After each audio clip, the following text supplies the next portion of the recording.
Hey Francisco, how are you doing? Can you hear us? You can hear you very well. How are you guys doing? Hey, how are Good. you? ¿Qué pasó? ¿Cómo estás? Bien, bien aquí ya, trabajando temprano. Awesome. Are you at Minute Maid Park or at your house? I'm in Menlo Park. I've got to do a couple interviews here before the game, so I might as well just come in early and get ready for those and talk to you guys. Well, thank you very much. I know you're busy, and we really appreciate you coming out to hang out with us for an hour, 30 minutes, 45 minutes. You can stay as long as you want. Cuando me corren ustedes, I'm fine. We can talk baseball all day, you know that. We can talk college sports. We can talk tamales and everything else. Well, that's great. Which reminds me, I need some tamales. Hey, you brought me a couple a few years ago. I don't remember from where, but they were good. Maybe I was too hungry, but they were very good. Yeah, I remember that. Before a playoff game, I think. I bought them at some store near Katy. They were good. So, Francisco, you've had a great career. What has been the biggest key for your success to land you where you are as an Astro Spanish language broadcaster? I think looking back since I was a kid, it's the vision. I remember when I was 12 years old and I crossed the border from Nogales to Tucson, and one thing that I wanted to do before I died, I told myself, is touch the grass from a baseball field. That's what I told myself at 12 years old, because I would watch the games on TV, and the grass was so green, and I could just imagine the smell of it. So I said, before I die, I'm going to go to a major league ballpark and touch the grass for at least one. And I get to do that every day now. I get to go to the ballpark and touch the field where I work. And I think the key is being a visionary, looking ahead at what you want to do, and then take the necessary steps to do it. Well, it's a good thing you didn't start at the Astrodome. There was no grass. I know it was AstroTurf, though, but you're right. What was it like the first time? It was pretty neat. I actually started working in AAA with the Tucson Sidewinders, so I got to do a lot of the AAA work. But the stadium was beautiful. But when I got to do my first game with the Diamondbacks, it was just amazing. A brand new stadium, the smell of the stadium. It was just something out of this world. So it was a pretty neat thing that I got to do. And Andy has a sister in Milwaukee. You started some of your career in Milwaukee. Take us through your career. Where have you been? Okay, real quick. A long story short, this is my journey. I crossed the border at 12 years old. I was born in Nogales, Mexico. Then I crossed the border to my dad's a U.S. citizen, so we went to live in Tucson. Then I went to Pueblo High School, where I was inducted into the Hall of Fame a couple years ago. And then I went to University of Arizona and started working with elected officials, with my mind being in maybe running for office at one point in time or something like that. But I really liked it, and also focusing on environmental racism. So right after college, I started working in the public health industry. But then the D-backs came into the picture in 1996 when they first started. Talking about the Diamondbacks.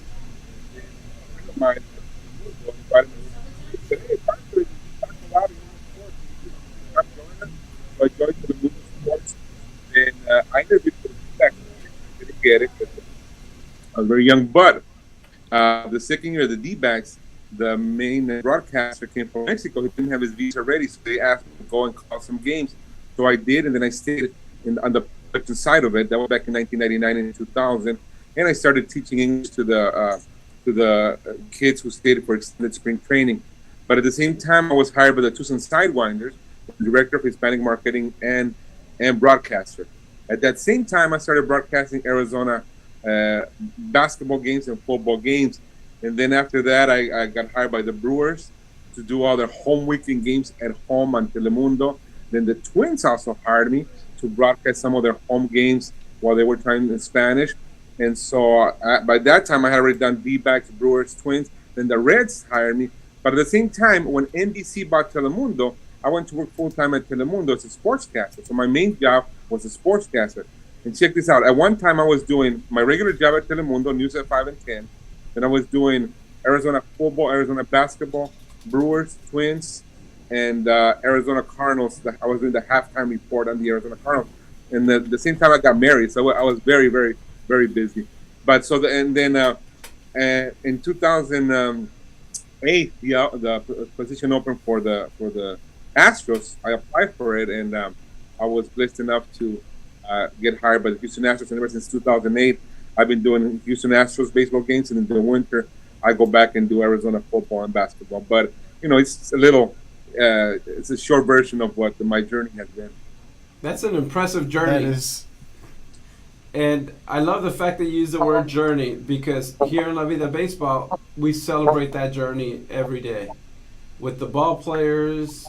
And I'd forgotten that you taught English to the minor leaguers. Yeah, I did. Some of my students were Valverde, Villarreal, Vicente Padilla, De La Rosa was my student. And I don't think they know my name. They call me teacher. They send me messages, hey, teacher. So it's pretty cool.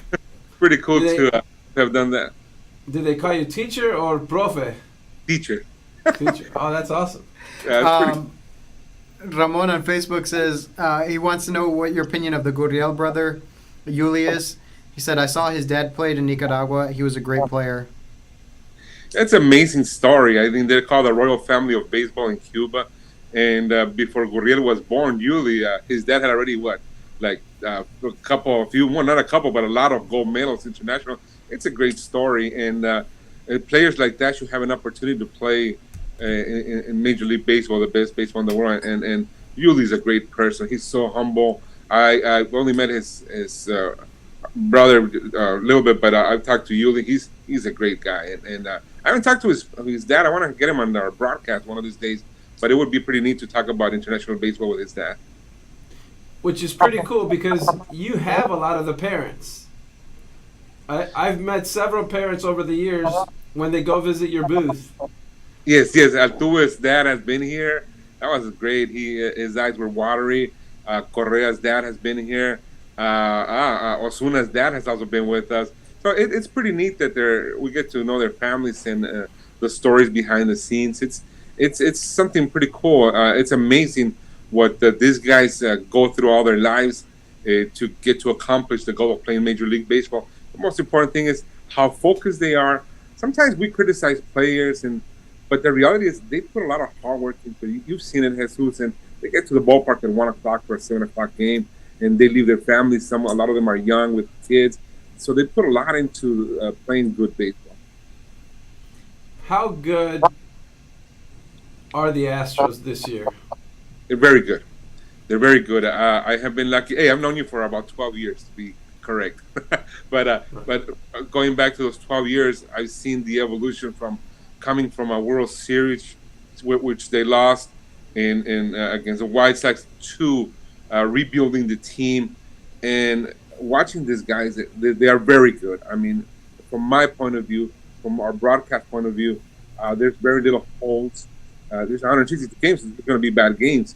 But the reality is, I think if not the best team, one of the best teams in terms of how complete it is with offense, the pitching, the bullpen, and so it is a very, very complete team. And you have a World Series ring. You're wearing Wow. it. I brought it so you guys could see it. So here's the World Series ring. Yes, it's pretty neat. I really cherish it. When you donned that ring, how did it feel? Can you explain that? Look, I get the chills just to think about it, and most of it was very special because my dad came when they gave me the ring. But that ring signifies a lot because baseball, to work in baseball, and I think you know that it's not a job, it's a lifestyle. So what that ring to me is first of all, my wife Larissa and my daughter Isabella, who've been here with the journey. I mean, my wife has given up a lot of her dreams to follow my dream, and so you have to appreciate that. And having the ring, it encompasses all that, from my parents bringing me to the United States for a better life, to my wife and daughter sacrificing a lot of their dreams to follow mine, which I hope it's also their dream come true, because so that's what the ring signified, and also the appreciation for the organization to hire me, to believe in me, to believe that I could deliver a broadcast that will get people excited about the game. So it encompasses all of that. But going back to being a lifestyle, that's what the ring is, the lifestyle that we have to have. Some people tell me, hey, you're a lucky guy to work in sport. Yeah, I feel very lucky. But at the same time, we miss a lot of quinceañeras, bodas, birthdays, Mother's Day celebration. And you know, it's pretty neat to work here. But it's also neat to be with your family and with your loved ones.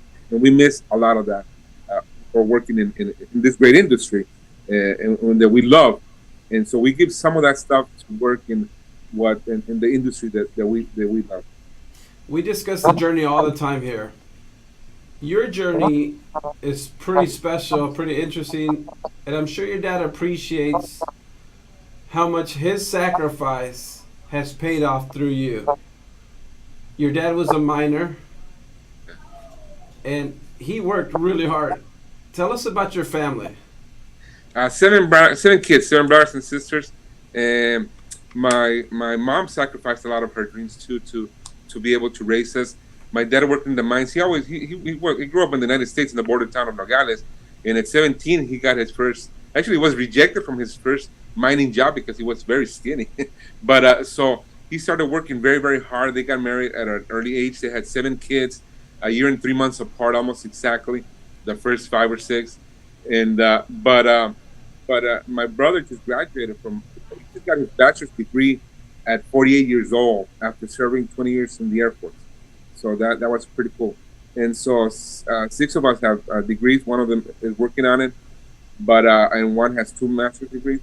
But that's my family. We grew up in a 2-bedroom home in South Tucson.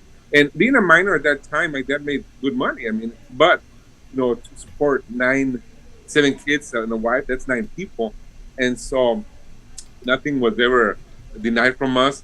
But again, they did a lot of, they sacrificed a lot in order to give us a better life. And I hope that it's paid off.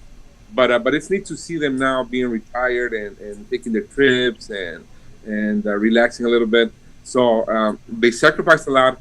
And again, hopefully we're paying back in the right way. Was there another broadcaster who helped you along the way? You know what?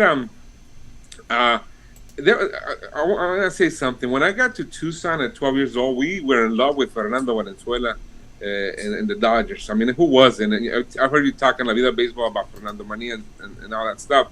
So my brother and I, Raul, we were trying to hear the Dodgers, and we couldn't because we couldn't find the Spanish station. We tried to find Jaime, and we couldn't. And one day we're playing ball, and then my brother calls me. He goes, "Hey, Pancho, come here." I go, "Man, los Dodgers están en el aire." What? I go, "The Dodgers?" I go, "You're lying." He goes, "Yes, come here." So we start hearing the radio, and we hear the names of Steve Garvey, Ron Say, Bill Russell, Dusty Baker. I go, "Yeah, it's the Dodgers." So we find out what the dial was. It was 1400 KTUC in Tucson. So the next day at the same time, we tuned it in, and we started hearing from the very beginning, like, take the song that the Dodgers, played before the game. So from there on, we started hearing Vince Scully. So Vince Scully, we didn't know who Vince Scully was at that time. I didn't know the Dodgers had played in Brooklyn before. And so we started hearing Vince Scully for the whole year, like for 2-3 years in a row, without missing the game. We even missed the part of my sister's quinceañera because the World Series was going on. Fernando was pitching against Aurelio Rodriguez from Cananea, Sonora, where my mom grew up. And so we kind of missed a little bit of the quinceañera. And we started listening to me like around June. That was the year that the strike happened. It was when they had 2 halves. And then the World Series. 81.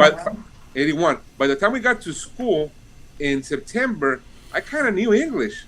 And it was because of, Vince Scully, hearing him. Oh, wow. I didn't realize it, but a lot of the words I learned was from him. Because when we first started hearing the games, we kind of understood the names and stuff. But by the time the World Series was going on, we could understand the whole game.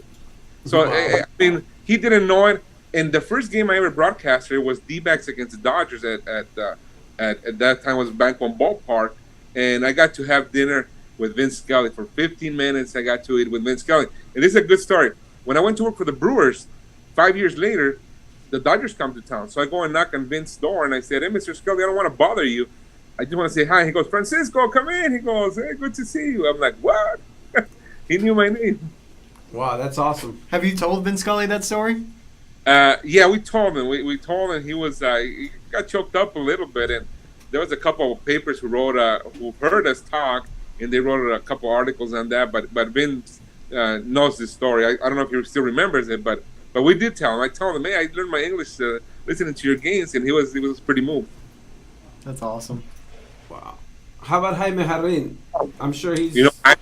Jaime has been good because we used to hear him in Nogales, in Mexico, because his broadcast went along, especially when Fernando pitched, and we learned a lot of the modismos from Jaime and following the game from Jaime. So Jaime had a huge impact. That's who we were trying to hear when we got to Tucson. We were looking for Jaime and his broadcast, but the Jarrin's broadcast wasn't on in Tucson. It was the English version. So you grew up in Sonora the first 12 years? Yeah, first 12 years in Sonora, and then we used to visit the U.S. a lot because my dad worked there, and we had family in Tucson and in Nogales, Arizona, and so we kind of, border is a special kind of unique place where you grow up. There's a lot of people who knows both languages, and we used to listen to English music, and the people on the U.S. side try to do all the stuff that people on the Mexican side do. The people on the Mexican side want to do everything that the people on the U.S. side do. So it's a neat culture living in the border. And we would get all the channels from Arizona, like your NBCs, ABCs, CBS, and we used to steal HBO, by the way. No, and so, that's a true Mexican move right there. And so we would listen to a lot of shows. What we used to watch? We used to watch Benny Hill. I don't know if you remember. Wow. And we didn't know the jokes, which is everything that was funny. But that's another story. But yeah, so I grew up in Sonora, and then at 12 years old we moved to Tucson, and that's where I went to school. That's awesome. Do you have a specific call that's your absolute favorite?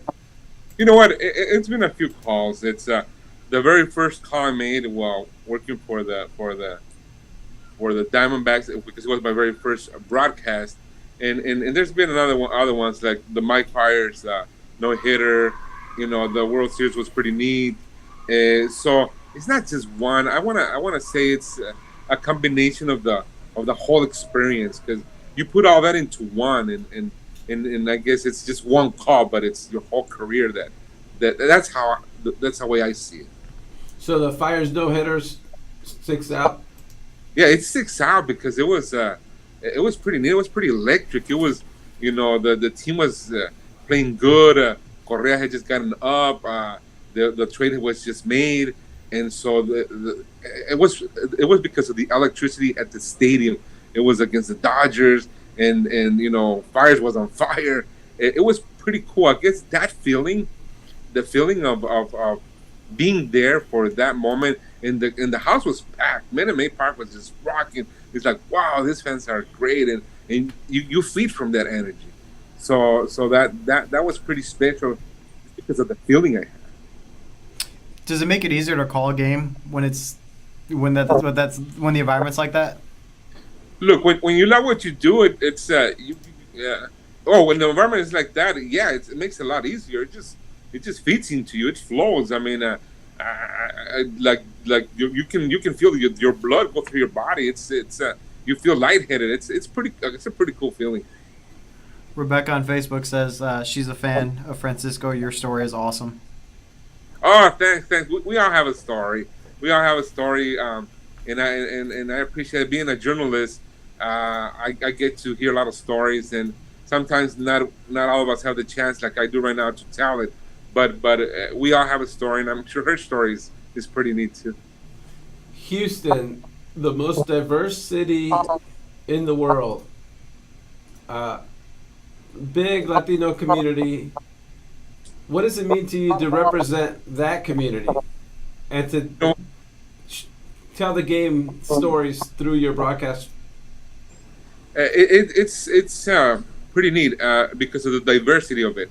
Because there's a lot of people from Monterrey, from Nuevo León here, but you have a lot of people from Nicaragua, from Honduras, from Guatemala that love the game. Second, third generations who still speak Spanish, and they love the game. And sometimes I take an Uber, or sometimes I go eat a collage, or sometimes I go eat a pupusa, and sometimes I go eat food, Venezuelan food at one of the trucks on Westheimer, and people talk baseball, and it doesn't matter where they're from, those second and third generation, even the people who just get here. I go to the stadium. They go to the stadium and they tell me, "Wow, that was something special." And so it's pretty neat to, think about it. Being a broadcaster for one of the 30 teams, and you're talking about Houston, you also mentioned one of the most diverse cities in the whole world. It's something special to have that responsibility. So I take a huge responsibility with it to make sure I get the best broadcast, the delivery possible out there, so people can be not only entertained but informed, and for them to love their Astros. And I have to mention, I have a great partner in Alex Trevino, who really, really knows the game. He eats the game. He beats up the game. He knows the game. So I rely on someone who's very special to the game. Speaking of Alex, Monterrey, legend of Monterrey, of a big Monterrey baseball family. The Astros are going to Monterrey. I've gone to Monterrey with him. I've gone to Mexico City with him. He's the person to know, right? Oh, yes. He's the best person. Actually, the Familia Trevino, they were athletes back then. His dad was an umpire, and one of his brothers, I think, was with one of the soccer teams. And so if you go with Alex, it's like going with the president of Mexico. I mean, and I'm not just saying it. It's true. Alex is loved in Monterrey. He left when he was 17. He represented Monterrey in Mexico and all the teams that he played for with a lot of style and a lot of respect for the game. And so you have to respect Alex because he did what was right as a person, as a player, and as a representative of whatever team he was representing, and also for the city of Monterrey in Mexico.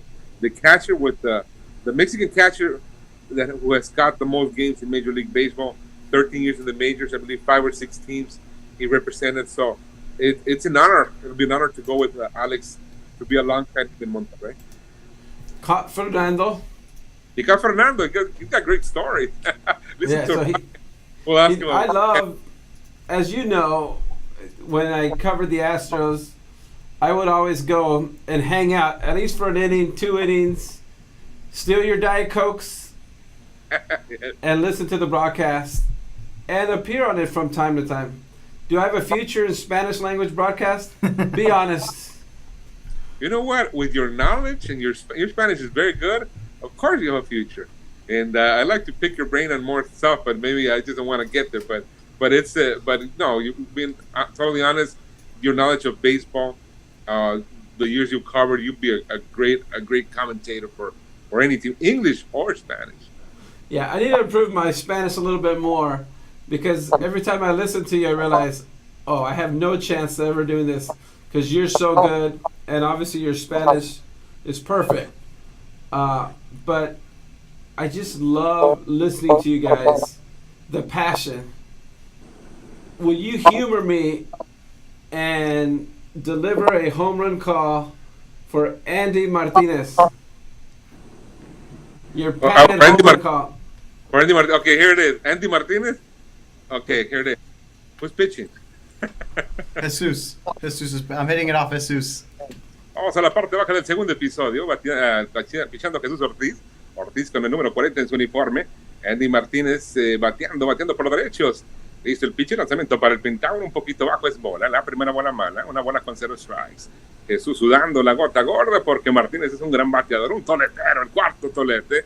El pitch de nuevo se prepara. Jesús Ortiz, lanzamiento para home. Martínez saca un batazo por el derecho. La pelota va hacia atrás, esta pelota buena. Esta pelota se puede cuadrangular. Toma tu paletón, un cañonazo de 4 esquinas. There it is. That was awesome. That was awesome.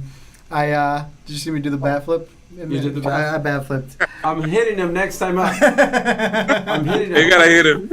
Gotta hit him right. Back. Yeah, because the bat flip. Yeah. Ramon on Facebook says, Francisco, have you met the Nicaraguan broadcaster from Tampa Bay? He is from Nicaragua and he is blind. I have not met him, but I have heard a lot of him. I have heard him on the air, and he's very good. You have to appreciate that, and you have to appreciate the team that gives him the support to do that. And people who love the game and broadcast like him, and have the passion. They should get the opportunity. So I've heard him. He's very, very good, and I hopefully I'll meet him one of these days, and to congratulate him. But he's very good. You're versatile. You're not just a baseball guy. You do basketball, NFL football in the past, college football. If you couldn't do baseball, which one would you like to do? You know what? I love basketball, but football has been so much fun because in football, the average play is like 8 seconds. And then once you start going, and I don't have the playbook, but once you start after one quarter, you get to kind of like call the plays yourself, and it's so much fun to broadcast football because you see the formations and then you see what's going on. But I love basketball too. If I had to choose, I don't know, Arizona basketball in the Final Four. No, Arizona basketball, and I've been. This is my 20th season with Arizona basketball, sitting on the court, and I have to give kudos to the Arizona program, which I think is the longest running Spanish broadcast ever in college. 20 seasons. At one point in time, we did football, basketball, baseball, softball, and women's basketball. 5 sports for the University of Arizona with IMG Sports, which they have Spanish broadcasts with some other colleges. Wow, that's pretty impressive. So did you say that you could call plays, you could see the plays coming? Yeah, in football? Yeah. In football, I could see the plays coming once the quarter goes by and the team is on a streak. Once the fourth quarter gets there, the dynamic changes, whether you're winning or losing. But when it's the first quarter, second quarter, then depending on the play, what's going on, it's second and fourth, or it's a long yardage or short yardage, I can kind of tell what's coming up with the formations.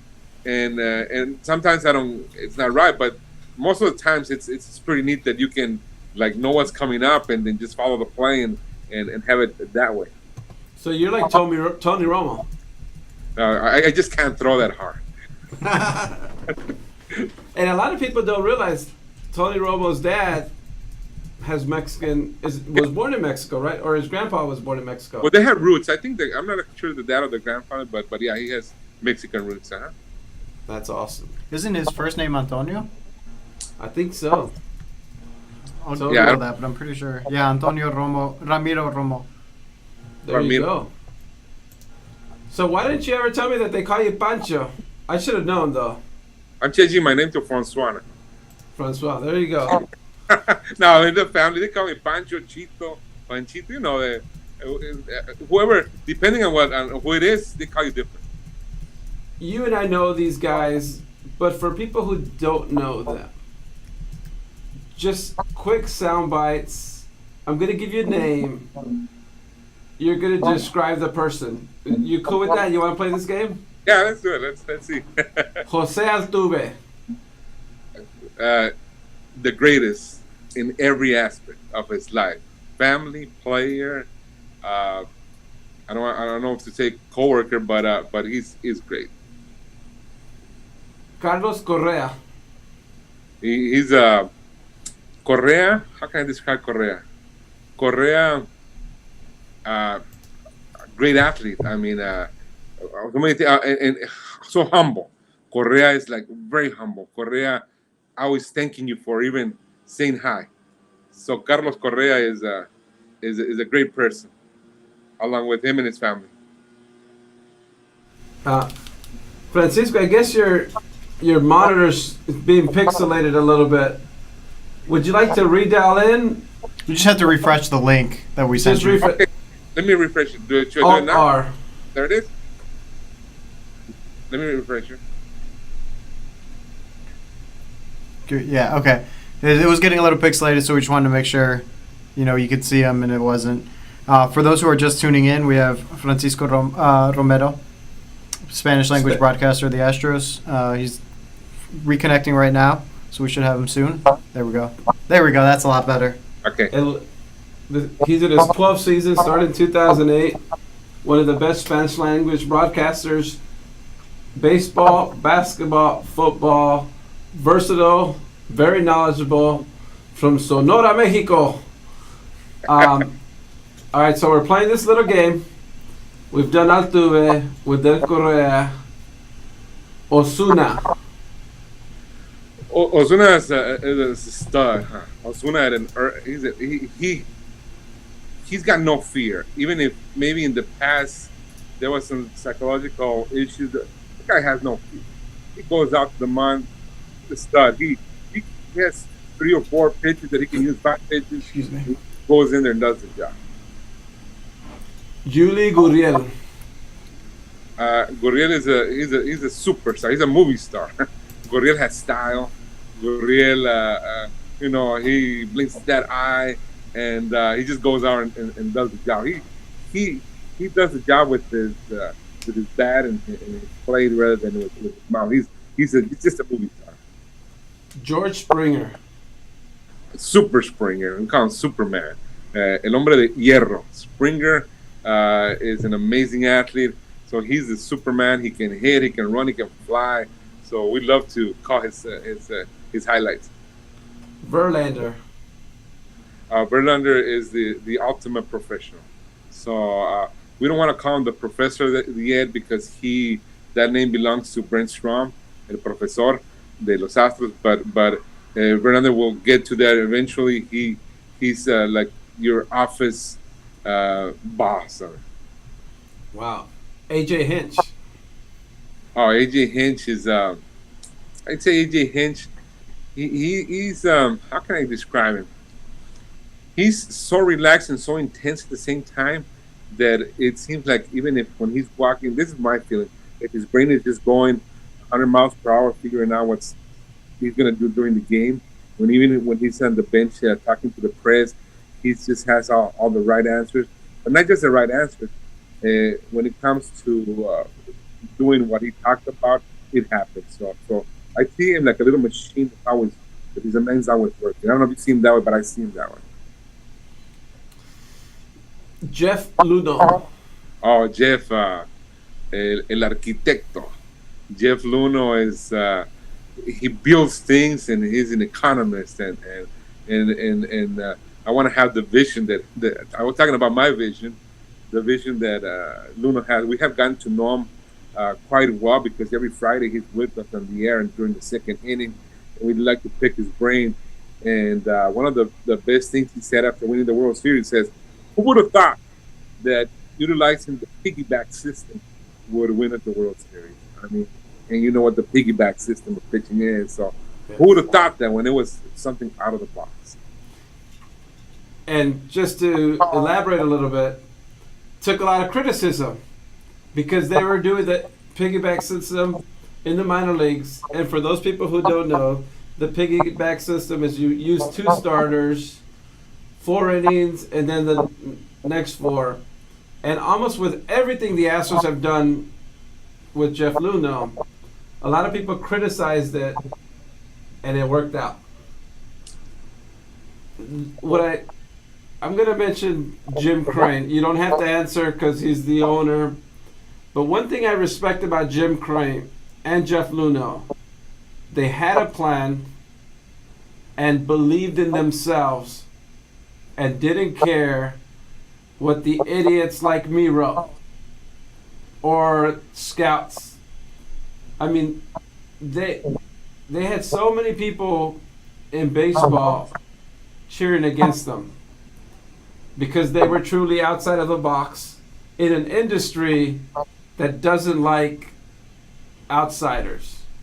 I won't have you comment, they're your employers, but how does it feel to work at an organization and to have seen that plant from losing to winning, with Jeff Luhnow always saying, are you willing to take 3 years of losing for a championship? And every time he said it, people would roll their eyes, but they believed. And I remember in 2015, I wrote a story, and my editors sort of kind of laughed at me because I quoted Jim Crane saying that they believed they could make the playoffs that year. Nobody believed, but they did. And they did make the playoffs, and they almost reached the ALCS. Look, this organization has gotten greater because of that.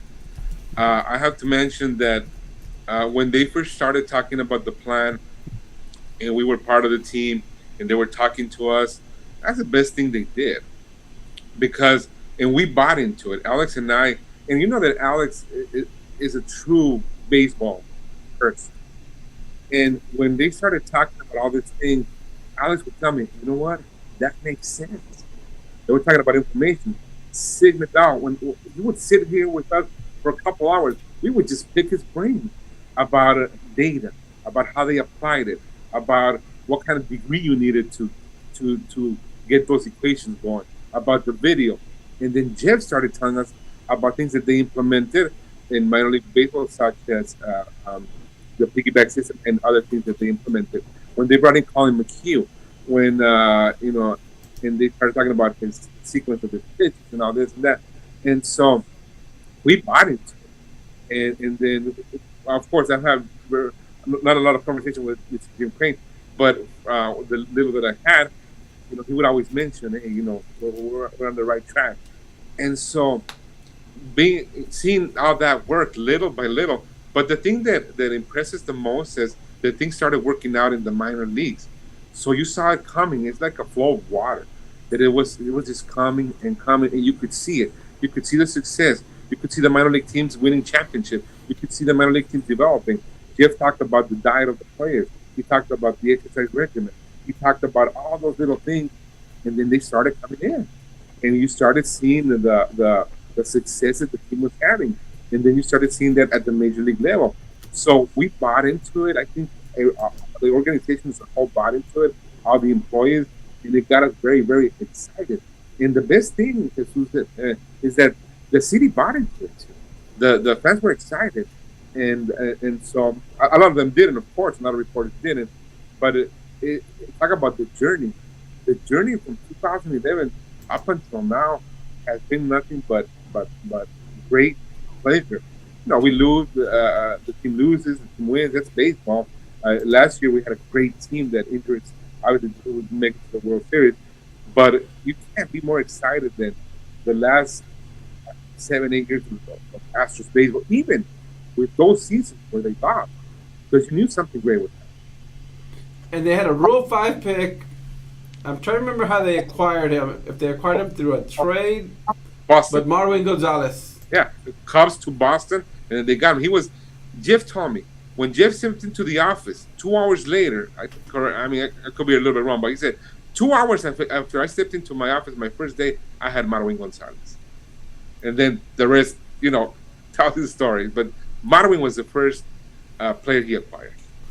Marwin, Altuve, Keiko, those guys were the anchors that suffered through the losses and were around for the winning. How is it in Houston right now with Marwin's return? Oh, yesterday was so emotional. They produced a highlight video on the big screen. I loved it. Absolutely loved that video. Great job by the Astros. And Marwin came out, and then Marwin tweeted thanks to the Astros. The Astros thanked them. And you have to do that. Marwin, and I remember talking to Marwin in 2017, and he still said, people still don't believe in us, but I think we're going to do great things, and we believe in ourselves. And that goes back to Jim Crane and Jeff Luna believing in themselves, and to Marwin. There's a new concept, Jose, that is called "¿Qué harías si no tuvieras miedo?" Okay, what would you do if you weren't afraid? And I guess Mr. Crane and Jeff were not afraid to take those risks, and some people are afraid of even going to buy a car, or to leaving a job, or to getting out of a bad relationship. Being afraid could be a lot of things. But at this level, ¿qué harías si no tuvieras miedo? What would you do if you weren't afraid? So what would you do? What did they do? They did this. They built this because they weren't afraid to do it. And Mr. Crane wasn't afraid to have someone like Jeff Luna, who's been great. So you have to give a lot of credit to them in that concept. What would you do if you weren't scared?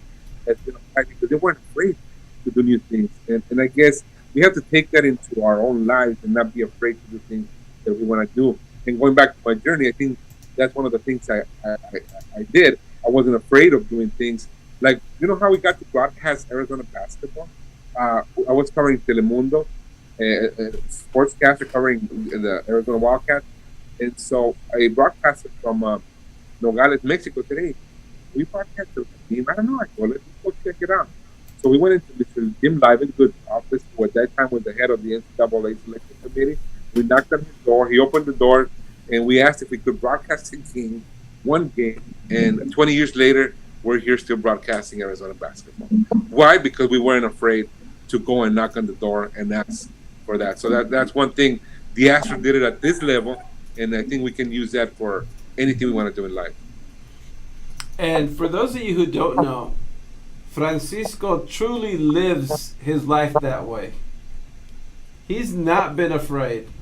This is a guy who learned English listening to Vince Scully. There cannot be a more baseball story than that. Yeah.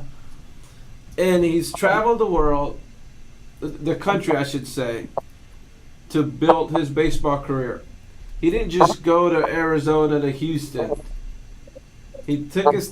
I forgot you were in Minnesota. But Minnesota, Milwaukee, Arizona... I mean, look, that's amazing. I gotta be proud to say that I've helped start, I think, 3 Spanish broadcasts. The Brewers was, when we broadcasted the Brewers on Telemundo, it was the first time they had ever broadcasted baseball. We started broadcasting with the Cincinnati Reds. The oldest team in the circuit had never had Spanish baseball until we did it in 2005. And I also helped the Kansas City Royals, but we did a dual broadcast with the Royals and the Astros. We went to Kansas City and broadcasted for the first time ever Spanish games for Kansas City in 2015. So that was three teams, and I was also part a little bit of the D-backs, but I was with Telemundo doing the pregame show for the D-back, but I was part of those first 3: Milwaukee, the Reds, and the Royals. The Twins had already done baseball a year prior to when I went, but they're still doing it right now. But it's pretty neat feeling to go to Cincinnati and broadcast baseball in Spanish for the first time ever. The oldest team in Major League Baseball. That was pretty cool. I'm just trying to say I pinch hit for you once. I think a 2-game series, right? A death in the family? Yeah, you did, exactly. No, I think it was my son's graduation. Okay. And yeah, you were here. You did it with Alex, huh? And I'm glad you didn't tell me about the emails with people complaining about that idiot, that Pocho. No, on the contrary. Hey, your knowledge of baseball, it's amazing. It's pretty neat to pick on your brain too. I'm a big fan of Spanish language baseball broadcasting. That's how I learned baseball, through Jaime Jarrin. That is the soundtrack of my baseball journey. English Vince Scully, Spanish Jaime Jarrin. How fortunate was that? Similar to your soundtrack. Yeah. The other thing is that, but the difference is you lived in LA, so you picked it up. You listened to it more. But being on the radio, I mean, wherever you lived, we would listen to Vince Scully and Jaime Jarrin, and now it's pretty neat to know Jaime Jarrin. And I'll tell you one thing that I have never told anybody. The first time I'm going to say it, even publicly. When I first got hired here, Rosie Hernandez was the one who hired me. I think you know her. And yes. And we were talking one time, like a few years later, and we were talking about my hiring and my interview. And then we were eating with Jaime. And then she goes, "You have to thank this guy."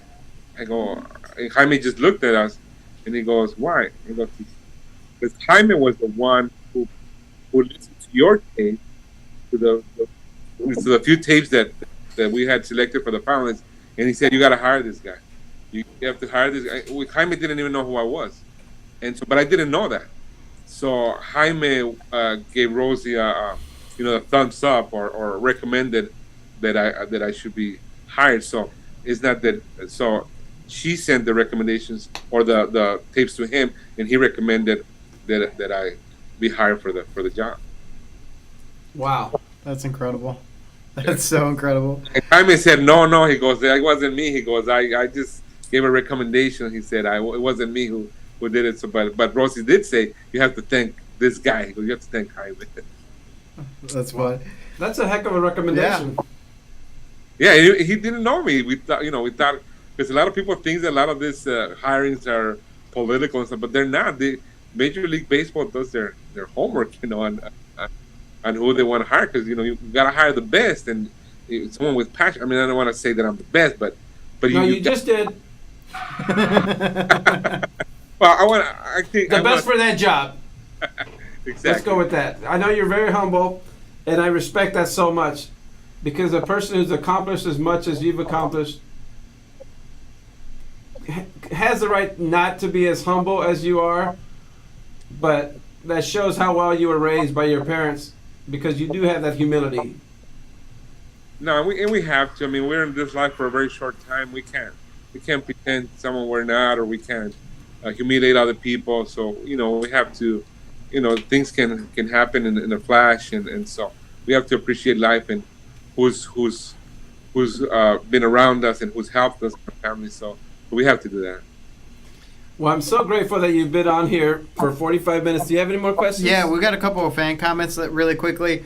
Do you prefer the Jose Cruz Astro uniforms or the current uniforms? I love the current uniforms. I prefer the current uniforms, but I also love the Jose Cruz uniforms because they're one of a kind, and people like them, some didn't. Oh, and I met the person who designed them last year. I forgot his name, but and then he told me that doesn't have a blueprint or anything like that. But I don't know why he was here at the stadium, and it was pretty cool to hear the story about how they got the design. Look it up online how they got to design it. So it's pretty cool. Another one. Would you rather call a home run or a play at the plate?